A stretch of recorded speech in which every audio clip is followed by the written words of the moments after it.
Не съм ядосан, просто съм приключил. Това е, което хората не разбират. Не съм ядосан на никого, не тая злоба и не нося гняв. Просто съм приключил с ситуации, които ми отнемат спокойствието. Приключил съм с хора, които не ме обичат така, както аз ги обичам, които не се стараят толкова, колкото аз се старая, или които не влагат същите усилия, каквито влагам аз. Достигнах точка, в която разбрах, че енергията ми, любовта ми и времето са твърде ценни, за да бъдат прахосвани.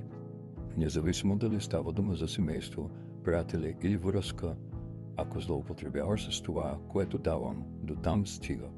Дал съм всичко, което можех и съм опитал толкова, колкото всеки би могъл да поиска, но когато стане ясно, че балансът е изчезнал, нямам друг избор, освен да пусна. Не съм ядосан, не съм озлобен, просто съм приключил. Да се тръгнеш не означава да не ти пука, означава, че ми пука достатъчно за себе си, за да спа да приемам по-малко от това, което заслужавам. Не става дума за гняв, а за мир, а понякога единственият начин да намериш този мир е просто да приключиш.